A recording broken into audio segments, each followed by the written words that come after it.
Assalamualaikum warahmatullahi wabarakatuh. Saya Muhammad Rizky Hermawan. Di sini saya akan mempresentasikan hasil tugas audit manajemen SDM pada PT Bank Sumut Indonesia. Saya akan menjelaskan sejarah tentang Bank Sumut.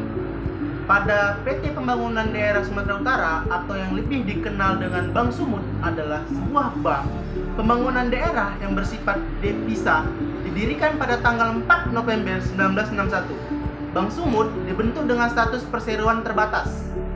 Bank Sumut kemudian dialihkan menjadi Bank Usaha Milik Daerah atau BUMD pada tahun 1965 sebelum dikembalikan statusnya sebagai perseroan terbatas pada tahun 1999. Bank Sumut termasuk dalam jajaran bank pembangunan daerah yang memiliki aset terbesar.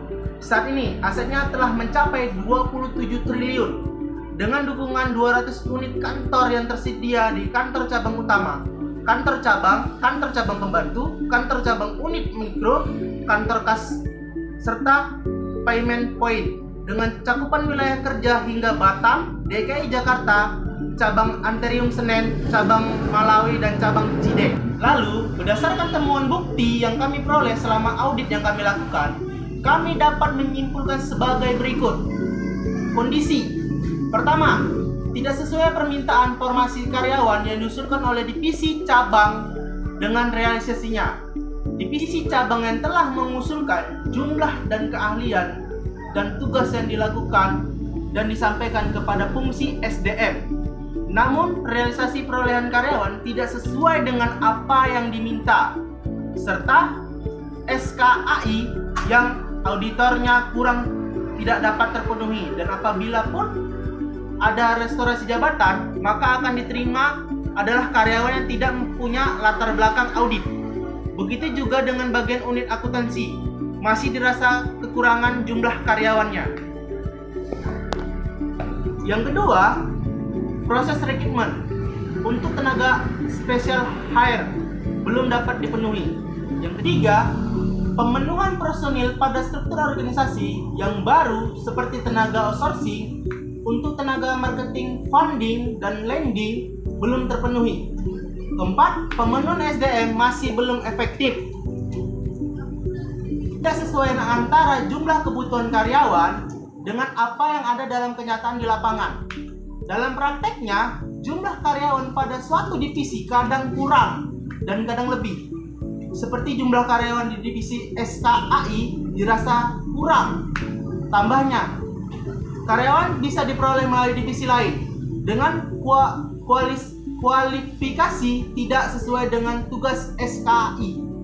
Selanjutnya, masih terdapat kekosongan jabatan atau pegawai, yaitu kepala bidang auditor area kredit dan 2 orang setingkat pelaksana pada fungsi audit internal pada divisi SKI. Kelima, ditemukan bahwa dalam rekap jabatan yang dilakukan oleh operasional bank tersebut seperti pada direksi umum yang dirangkap oleh direktur utama. Yang selanjutnya, belum berjalannya analisis jabatan dengan baik, di mana belum menggambarkan deskripsi jabatan dan standar persyaratan dan spesifikasi jabatan tertentu. Selanjutnya, pada seleksi tahap 1, pemeriksaan kelengkapan dan kebenaran persyaratan administrasi masih belum lengkap dan benar. Selanjutnya, kuesioner program audit, pelatihan, dan pengembangan karyawan. 1. Apakah perusahaan memiliki rencana SDM yang terdokumentasi dengan jelas? Kedua, apakah rencana SDM mendukung dan terimplementasi dengan strategi pencapaian tujuan perusahaan? Ketiga, apakah rencana SDM memuat secara jelas tentang kualifikasi SDM yang dibutuhkan untuk menyelesaikan pekerjaan yang tersedia di perusahaan? 6. Apakah perencanaan SDM melibatkan analisis lingkungan eksternal yang mempengaruhi penawaran SDM? Yang ketujuh, apakah peramalan terhadap kebutuhan SDM telah dilakukan dengan benar? Yang kedelapan, apakah program-program SDM seperti rekrutmen telah disesuaikan dengan kebutuhan strategi pencapaian tujuan perusahaan? Atau seleksi dan penempatan telah sesuai dengan kebutuhan strategi pencapaian tujuan perusahaan? Atau pelatihan dan pengembangan telah sesuai dengan kebutuhan strategi dan pencapaian tujuan perusahaan? Inilah hasil presentasi dari saya. Lebih dan kurangnya saya mohon maaf. Kepada Allah saya mohon ampun. Wabillahi taufiq wal hidayah. Wassalamualaikum.